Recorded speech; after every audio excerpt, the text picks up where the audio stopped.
In this final presentation, we're going to address the topic integration. And what we're going to do is we're going to integrate all of the topics that have been discussed in the past. And we also discuss integration of mindfulness in daily life. This training has been a start, and it is important to consider how we can integrate mindfulness in the future as well. So let's start with the first topic, integrating the topics. So in the past sessions, a lot of different topics have been addressed.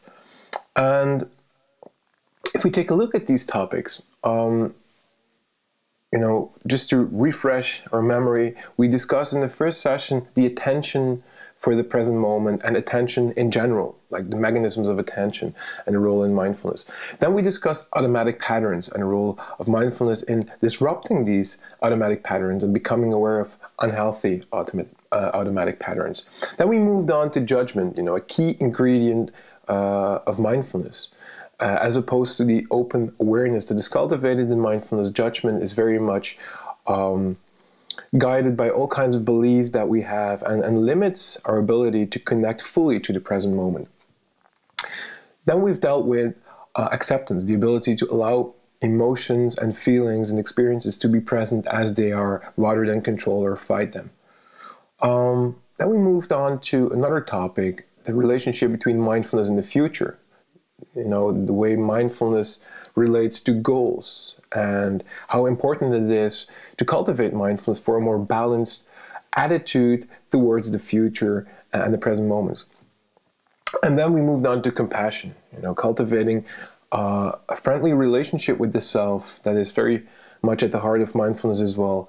And finally, in session 7, we discussed the last component, namely how mindfulness relates to the self. So at this point, we discussed, I would say, the deepest level of mindfulness, the deepest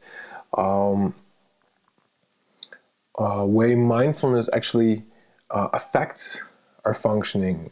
And in this session, we discussed that mindfulness allows us to, gain more distance to the stories we create about ourselves.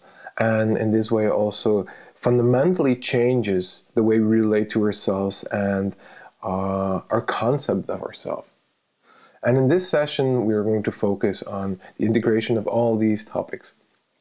So let's start with discussing one important thing, namely the complexity of all the topics. Mindfulness, as you saw in the previous sessions, is something that is cannot easily be explained in just a few words, and this is why so much attention in these sessions was devoted to uncovering the mechanisms, because mindfulness has several components. It's about acceptance, about directing attention, redirecting attention, the present moment, and so on and so on. So mindfulness is, in fact, a very complex construct. And what we've done, we've presented all the topics and all the elements of mindfulness separately in this training program. But in reality, of course, there are many links. There are many links between all the topics that we have discussed so far.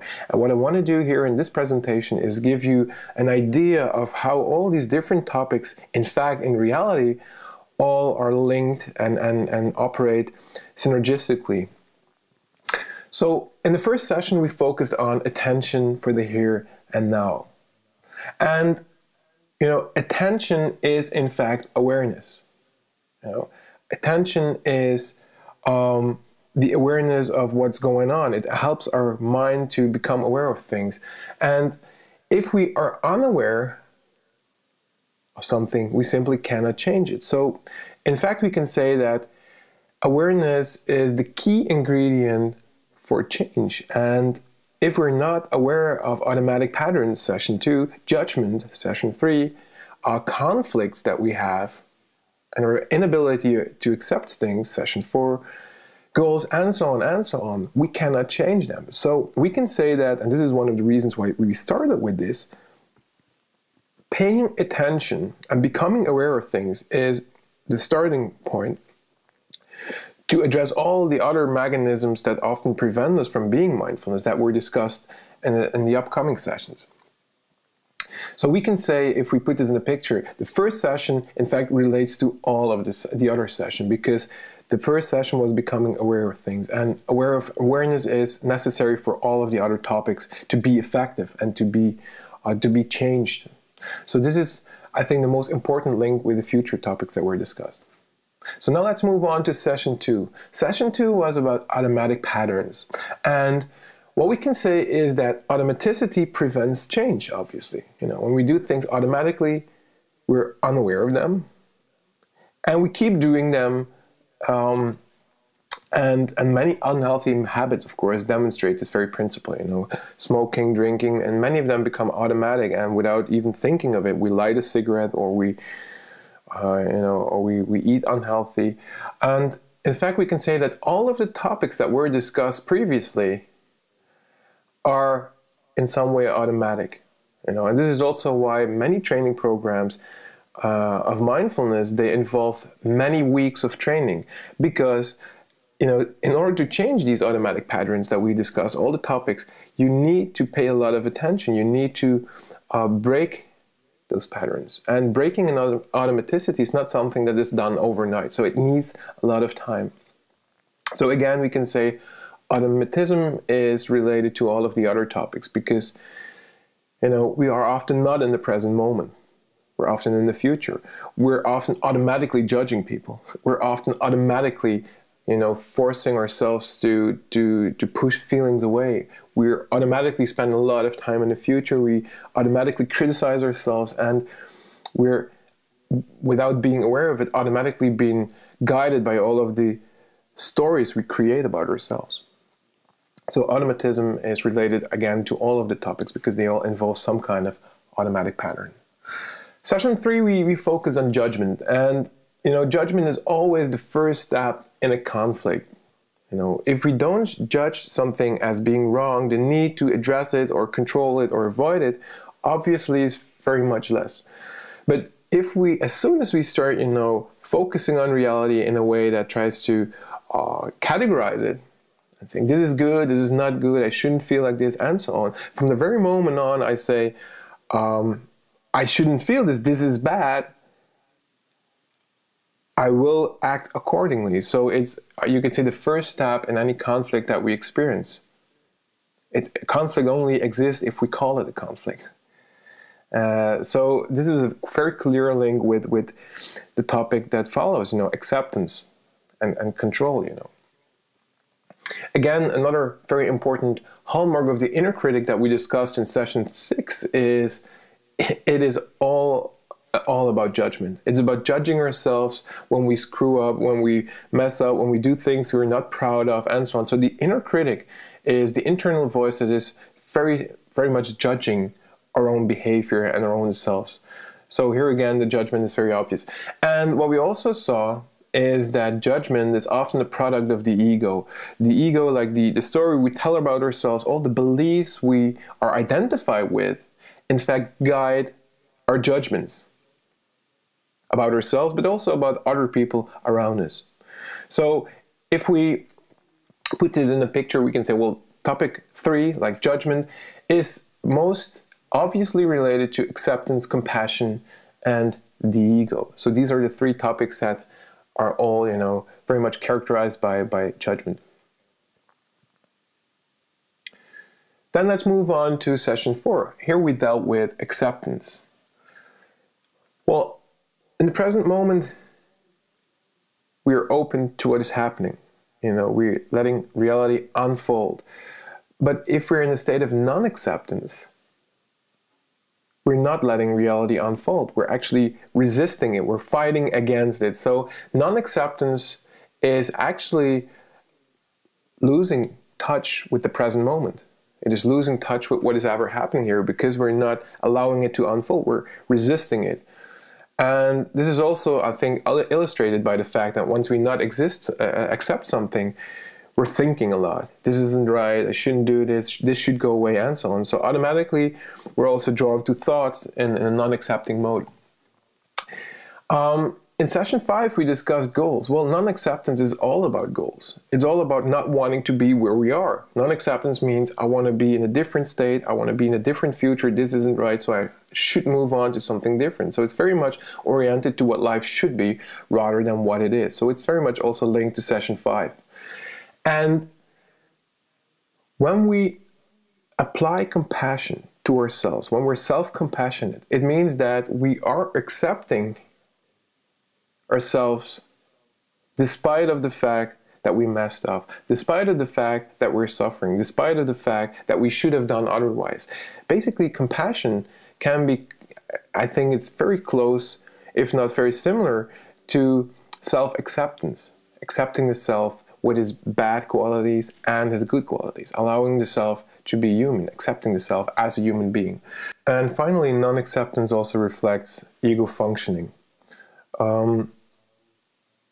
Non-acceptance means that we're actually, not wanting to allow reality to be as it is, and based on all kinds of beliefs that we have about right and wrong and how people should be and so on, we reject reality. And in fact, this is something that is very much true for the ego as well. The ego is based on all kinds of principles about who we are, about what is right, what is wrong, how we should be, and so on. And non-accepting things, for instance, like if I experience sadness, and I'm not accepting this sadness, it might well be that this is because one of my own beliefs about who I am or who I'm supposed to be. I'm somebody who is not letting his emotions take over, or who is not showing weakness because of emotions, or whatever it is. Those can all be beliefs that we have that actually induce non-acceptance. So non-acceptance can very much also reflect ego functioning.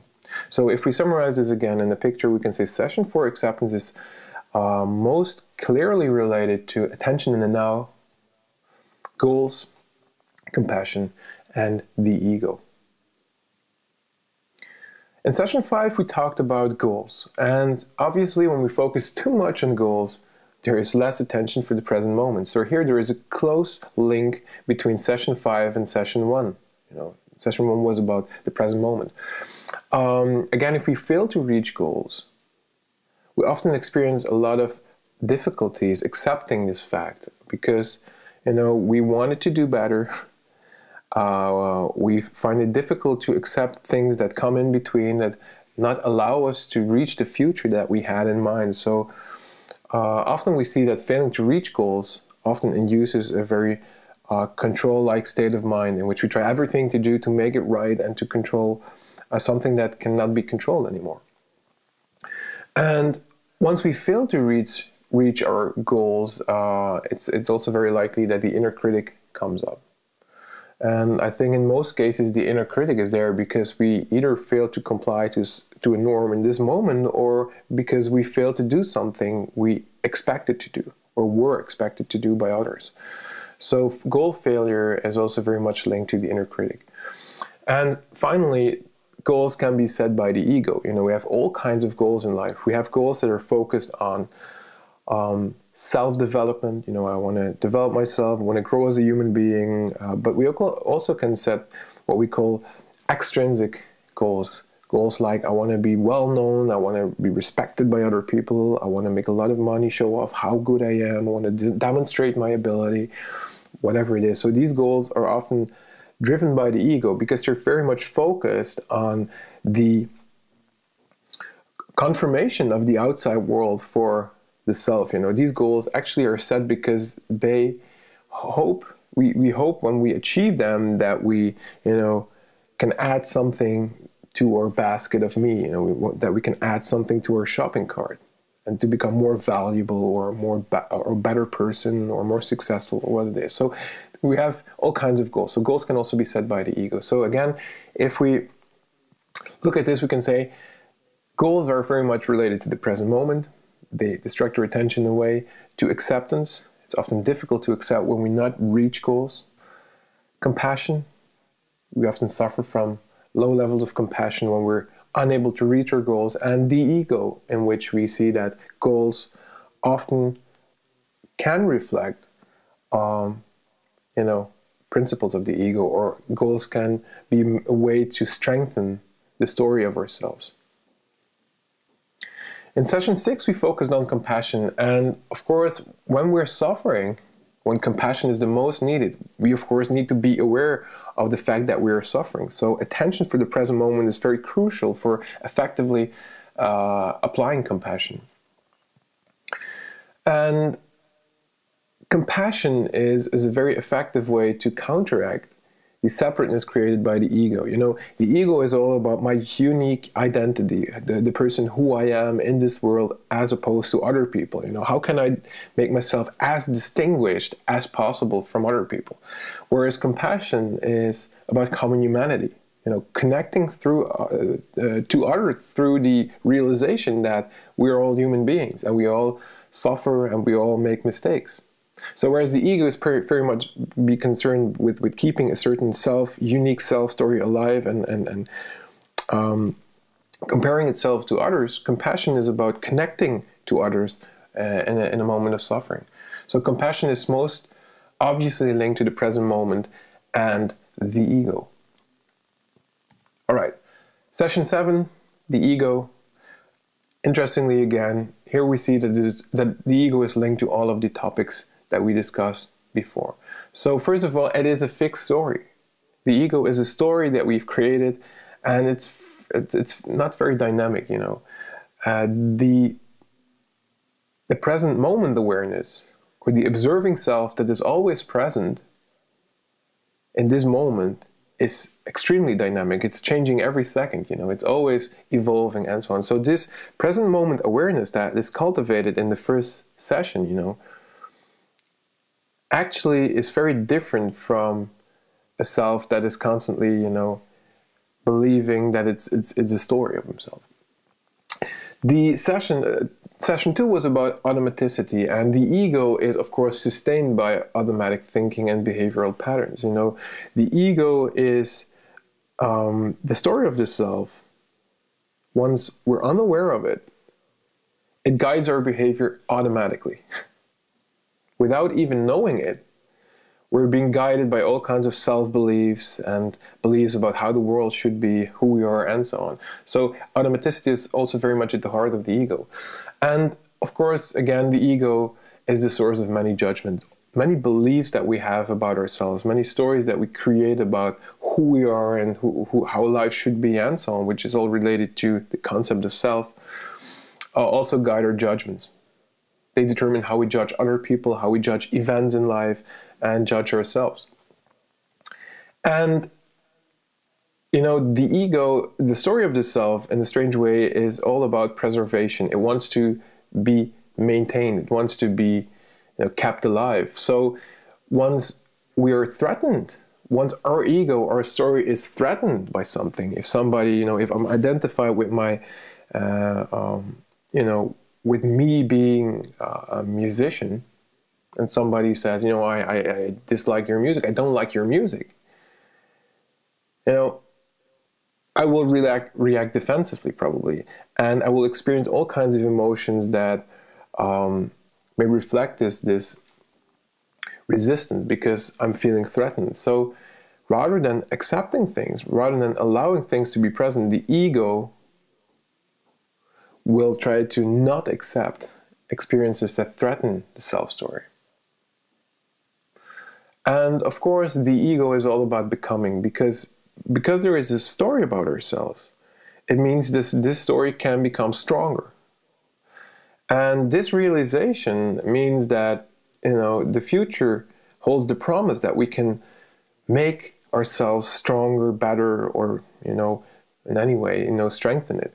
So the ego is also very strongly focused on the goal of becoming. So this is clearly the link again with session 5. And for the ego, it's more important to maintain a certain self story than to accept the self for who he is. So self-compassion is less relevant to the ego than this fixed story of the self. And when it comes to suffering, when it means that when we do something that is actually, you know, putting our own ego in danger, you know, if I'm, for instance, if I'm highly identified with my performance, if my successes in terms of achievement are part of my self story, and when I'm unable to meet, these expectations, if I'm unable to perform successfully, if I screw up, basically, what the ego does, and what the ego wants, of course, is it is in fact threatened because I'm not performing well anymore. So it means I'm not good, I'm not in line with my desired self story. So for the ego, everything that can be done to fix this is of primary importance. So the inner critic will work really hard to make sure that your performance next time will be better, and that you punish yourself, make very clear that this is not who you should be. So as you can see in this example, rather than accepting oneself for who you are, rather than comparing yourself to some kind of a story, the ego actually is all about the latter part. It's all about becoming something and living up to the expectations of the ego. And this means that self-compassion is way less important than all means that help you to become the person who you should be according to the self-story you created. So the ego is related, we can say, to all of the topics that were discussed before. They all represent in some way, can represent ego functioning. All right. In this final part, we're going to address the integration of mindfulness in daily life. This training can best be perceived as a start. Although I really believe that it can help to gain insight into helpful and unhelpful patterns, and can create all kinds of beneficial effects. It still is a start, because we know from research and also through my own experience that mindfulness is not something that you learn and then it automatically all the work is done. Mindfulness is a process, an endless process, and we can continuously increase our ability to connect to this present moment, and to develop the mindful attitude that is so important, I believe, in life, to cope with difficulties and at the same time enjoy life to the fullest. We know from research that more practice, generally shows stronger effects. There are quite some studies that show that people who practice more also show higher levels of mindfulness and more benefits. So this means that rather than seeing mindfulness as a quick fix, as something that has been accomplished through these 8 weeks or 8 sessions, it can best be perceived as something that needs ongoing attention. I think the good news is, though, that once you become aware of things, awareness tends to increase. I think so far I've seen only very little people that end up completely unaware again. I think once you become aware of things and a certain profoundness of change has occurred, I think then this also means that a new pathway is created. But this pathway needs attention, obviously. And I think a question that you can ask yourself is, during this training program, a lot of practices were presented and a lot of things hopefully you became aware of. And what are the things you will keep doing? What are the practices that you will keep practicing? What kind of meditations maybe, or daily habits that you will pay attention to? And also, how will you do this? How will you make sure that this will eventually happen? Because we can have the best intentions, but there seems to be often a gap between what we want to do and what we're actually doing. So you can also think of this and maybe, team up with somebody, find a buddy, and occasionally, for instance, you meet or discuss or join online meditation programs. There are a lot of options that you can choose here. But in order for this training to be the most effective, it is really advisable to continue integrating mindfulness in daily life. So this was it. I hope you enjoyed this training program, and that you can help many others with this training program to increase their well-being and of course their resilience as well. Thank you.